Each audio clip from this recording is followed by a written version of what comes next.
नमस्ते सभी को मकर संक्रांति की बहुत बहुत शुभकामनाएं।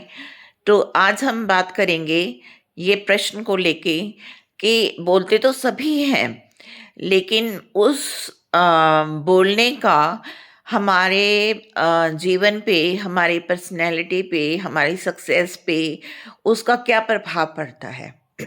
ये शायद हम कभी सोचते नहीं हैं और बोलते रहते हैं। तो आज इसी के ऊपर बात करेंगे और कहानी भी सुनाऊंगी छोटी सी। तो अंत तक बने रहिएगा। तो जो बोलचाल है, जो हम बातचीत करते हैं, बोलते हैं, हमारी वाणी है, उसका हमारे जीवन के ऊपर, हमारी पर्सनैलिटी के ऊपर बहुत ज़्यादा प्रभाव पड़ता है।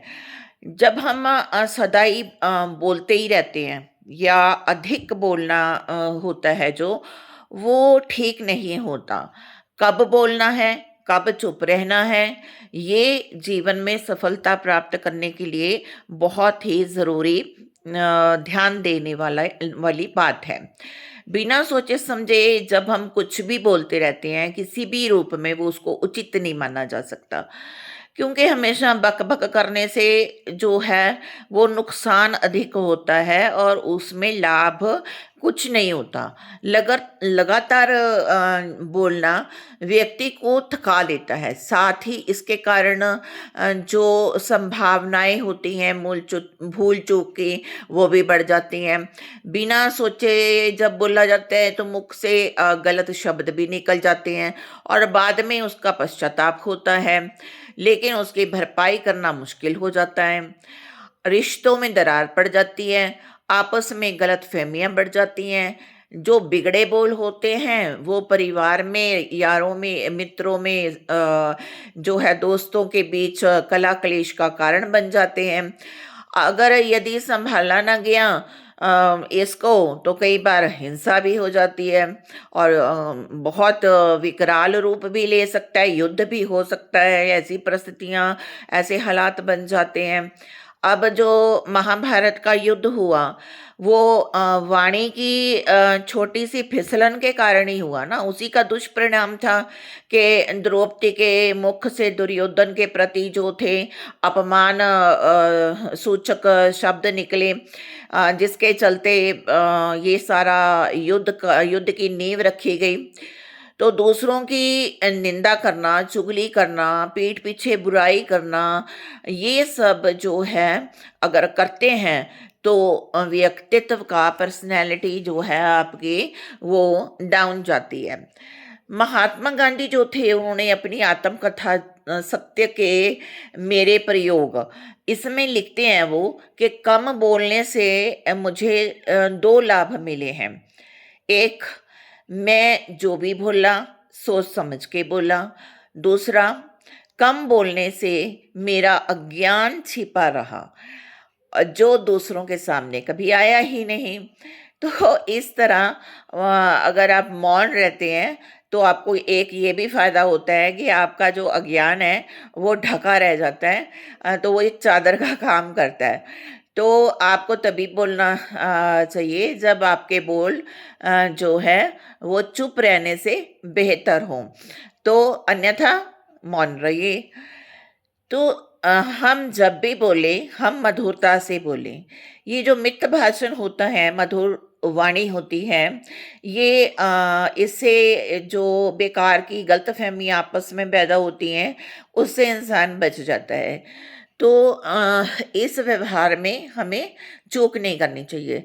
सोचने विचारने का अवसर मिल जाता है। जब हम कम बोलते हैं तो सोच विचार के बोलते हैं, तोल कर बोलते हैं। तो ऐसे करने से जो रिश्ते हैं वो बेहतर बन जाते हैं और सफल और सुखी जीवन तैयार हो जाता है। तो विशेष परिस्थितियों में जो है मित भाषण है, जो मधुर बातचीत है, उससे आगे बढ़ के हम मौन का सहारा भी ले सकते हैं। खास करके तब जब आपकी बात को समझने वाला कोई ना हो और या किसी विपरीत बुद्धि, मूढ़मति से आपका पाला पड़ जाए, तो वहाँ माथा फोड़ने से कोई फ़ायदा नहीं है। वहाँ सबसे बढ़िया तरीका है, आप मौन रहिए। तो विषम परिस्थितियों में अगर परिस्थितियाँ आपके हक में नहीं है, तो उसमें कभी भी कड़वे वचन जो हैं वो नहीं बोलने चाहिए, क्योंकि हिंसा सिर्फ तलवार डंडे से ही नहीं होती है, शाब्दिक हिंसा भी होती है। तो हम शब्दों से भी हिंसा कर रहे होते हैं। जब हम गलत शब्दों का प्रयोग करते हैं, तो वो शाब्दिक हिंसा हो जाती है और उसके बहुत सारे दुष्परिणाम होते हैं, जैसे मैंने अभी आपको बताया भी। तो मौन रहना और मित भाषण, ये जो है हमें सीखना है, इसी के सहारे हमें आगे बढ़ना है। और जो ये कर लेता है उसके अंदर शांति आती है और उसको सफलता का मार्ग भी प्राप्त होता है। तो कहानी ये है कि बाल्यकाल में, जब बचपन में शुद्ध युधिष्ठिर जो थे, जो कुछ भी पढ़ते थे तो उसके अनुरूप ही आचरण करते थे, जो पढ़ा उसी के मुताबिक वो चलते थे। तो आचार्य द्रोण ने एक दिन अपने विद्यार्थियों को सिखाया, सत्य बोलो, क्रोध ना करो। ठीक है। तो दूसरे दिन उन्होंने सभी विद्यार्थियों से पूछा, बताओ तुमने कितना पढ़ा। किसी ने कह दिया हमने 10 पन्ने पढ़ लिए, किसी ने कह दिया 20 पन्ने पढ़ लिए। तो युधिष्ठिर से पूछा गया तो डरते डरते बोले कि मैंने तो केवल 2 ही वाक्य याद किए हैं। तो वो भी अभी कच्चे हैं, पूरी तरह 2 वाक्य जो हैं मेरे को याद नहीं हुए हैं। तो ये सुन के आचार्य जी को गुस्सा आ गया, छड़ी उठाई, 2-3 छड़ी युधिष्ठिर जी के लगा दी। तो वो चुपचाप खड़े रहे। अब युधिष्ठिर का व्यवहार देख के आचार्य जो थे वो हैरान हो गए। तो फिर दोबारा से उन्होंने पूछा कि कौन से 2 वाक्य तुमने याद किए हैं। युधिष्ठिर जी ने बड़े शांत स्वभाव से कहा, क्रोध ना करना और सत्य बोलना। तो आप जब मुझे छड़ी से मार रहे थे, तो तब उस समय मेरे मन में क्रोध आ रहा था, लेकिन क्योंकि आपने सिखाया था कि क्रोध नहीं करना, इसलिए मैंने मन को समझाया कि क्रोध नहीं करना चाहिए और मैंने नहीं किया।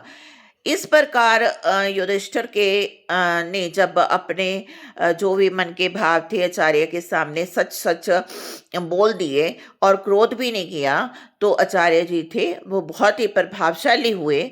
स्वयं वो बहुत ही ज़्यादा प्रभावित हुए और उनको गले लगा के आशीर्वाद देते हुए कहा कि यथार्थ यानी कि सचमुच तो पाठ तूने ही सीखा है। तो इस तरह हमें बोलते समय अपने शब्दों, अपनी वाणी के ऊपर बहुत नियंत्रण रख के बोलना चाहिए। लेखक Pandit Shri Ramchandra Acharya. Like, share and subscribe it. God bless you.